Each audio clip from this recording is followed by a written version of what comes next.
Hello friends, मैं हूं शिफाली अग्रवाल और आप देख रहे हैं कंसल्टिंग विद क्लियर टेक्स्ट। इस वीडियो में आपके साथ कवर करने वाली हूं एमनेस्टी स्कीम के बारे में कुछ इंपॉर्टेंट पॉइंट्स और क्यों इस बार की एमनेस्टी स्कीम जो है वो एक फेलियर है अपने आप में। पहले वाली में भी कुछ प्रॉब्लम्स थी वैसे। और दूसरी बात ये कि आगे हमें अब एमनेस्टी स्कीम की एक्सपेक्टेशन क्यों नहीं रखनी चाहिए। अब जिन लोगों ने अब तक गलती कर ली थी उनकी बात अलग है, लेकिन आगे के लिए आपको एक्सपेक्ट नहीं करना है कि अब एमनेस्टी स्कीम आएगी। तो गवर्नमेंट ने एमनेस्टी स्कीम इशू की इस बार फिर से, और इस बार उन्होंने जो लेट फीस थी उसको कम्प्लीटली वेव ऑफ नहीं किया, बल्कि उसको उन्होंने एक लिमिट तक रखा। तो जिनके नील रिटर्न भी है 500 रुपीज़ पर रिटर्न के हिसाब से उनको अभी भी लेट फीस देनी है। ये जो लेट फीस कम की गई है वो सिर्फ GSTR 3B की गई। GSTR 1 की अभी आपको कंप्लीट लेट फीस देनी पड़ेगी।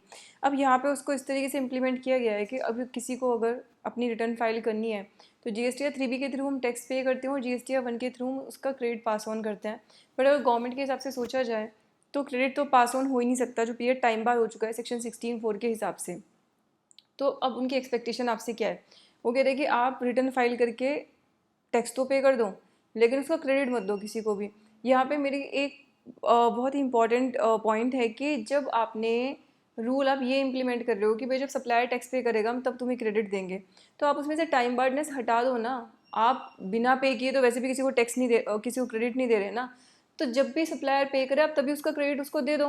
देखो, इक्वालिटी और जस्टिस तो यही कहता है कि जब आप सप्लायर के पेमेंट नहीं होने पे रिसिपिएंट से बोल रहे हो कि तेरा इनपुट टैक्स क्रेडिट हम वापस ले लेंगे, इन स्पाइट ऑफ फैक्ट कि वो उसको पे कर चुका है उस अमाउंट को, तो फिर जब आपके सप्लायर ने पे कर दिया तो एक भी इंस्टेंस ऐसा बचना ही नहीं चाहिए कि जिसमें आप रिसिपिएंट को क्रेडिट ना दो। अदरवाइज तो गलत हो गया ना, कि वहाँ पे तो आप उसके पेमेंट नहीं करने पे, और चाहे वो सप्लायर को पे कर चुका, सप्लायर ने आपको नहीं पेमेंट किया तो आप फोर्स करते हो कि नहीं हम तुम्हें क्रेडिट नहीं देंगे। ठीक है। दूसरी ऑन दी अदर हैंड आप जो मतलब ये रूल बना के रखा हुआ है कि अच्छा आप सप्लायर मान लो 2 साल बाद अब रिटर्न भर रहा है, आप एमनेस्टी स्कीम लेके आए, तो आप कह रहे हो 3B फाइल करके टैक्स तो पे कर दो, लेकिन GSTR 1 के थ्रू आप क्रेडिट पास ऑन नहीं करोगे। उससे मतलब हमें कोई मतलब नहीं, क्योंकि उससे तो हमारा नुकसान होना है। तो ये नहीं होता। आप एक्सचेकर हो, आप गवर्नमेंट हो, तो आपको हर किसी का ऐसे ध्यान रखना पड़ेगा कि कोई स्कीम आप ला रहे हो तो किसी के लिए कुछ उसका फ़ायदा भी हो। तो यहाँ पे 2-3 इंपॉर्टेंट चीज़ें हैं जो इसमें चेंज होनी चाहिए। पहली चीज़ तो ये है कि जो इनपुट टैक्स क्रेडिट है, तो अब एमनेस्टी स्कीम के अंदर जो GSTR 1 फाइल करके कोई अगर अपनी इनपुट टैक्स क्रेडिट आगे पास ऑन करता है तो सेक्शन 16(4) को सुपरसीड करके वो ITC भी उसके रिसिपिएंट को मिलना चाहिए।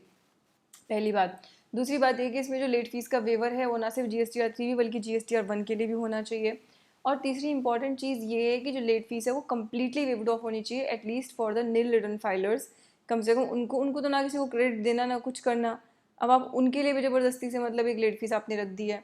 अच्छा, यहाँ पे एक और इंपॉर्टेंट चीज़ है कि गवर्नमेंट ने आगे के लिए जो लेट फीस है उसको कम कर दिया है। तो उन्होंने अलग अलग स्लैब बना दिए हैं, मतलब 1.5 करोड़ तक वाले, 1.5 से 5 वाले और 5 से ऊपर वाले। और जो 5 से ऊपर है, 5 करोड़ से ऊपर जिनकी टर्नओवर है, उनको तो कंप्लीट लेट फीस ही लगेगी अभी भी, जो पहले लगती थी 10,000 रुपीज़ की। बाकी लोगों के लिए उन्होंने उसको थोड़ा कम कर दिया है, मतलब उसको उन्होंने लाइक 500, 1000, 2,500 इस तरीके से उसको कम कर दिया है।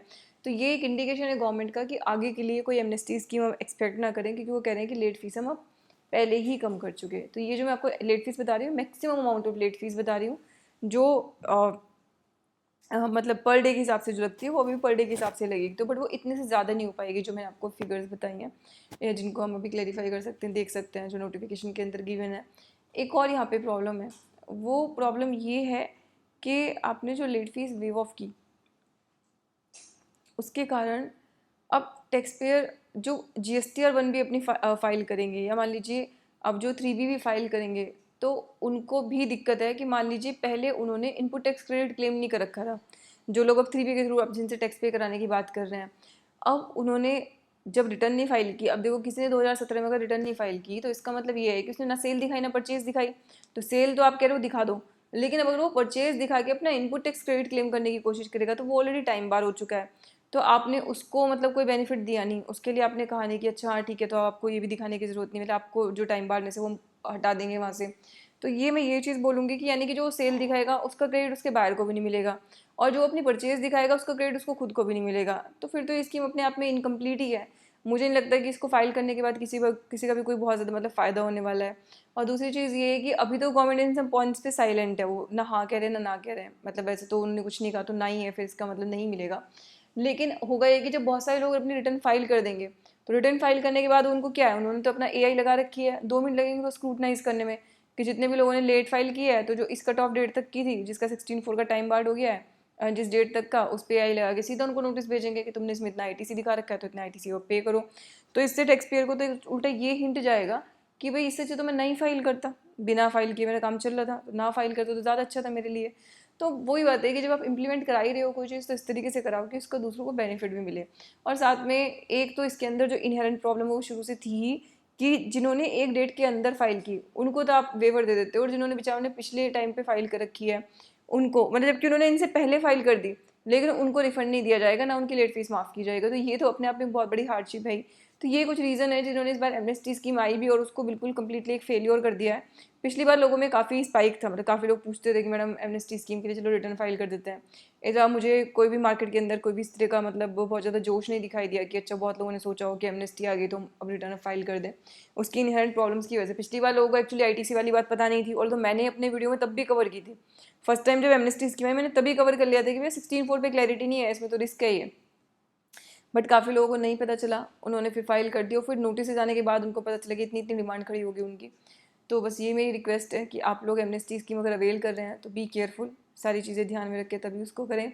और दूसरी गवर्नमेंट से मेरी रिक्वेस्ट है कि वो लोग प्लीज़ इस स्कीम पे थोड़ा ध्यान दें, और उसको मतलब वही है कि जब आपने इतना बेनिफिट दिया तो थोड़ा और बेनिफिट दें ताकि ये एक्चुअली में किसी के लिए यूज़फुल बन सके। इसी के साथ ये वीडियो में क्लोज़ कर रही हूँ। Thank you so much.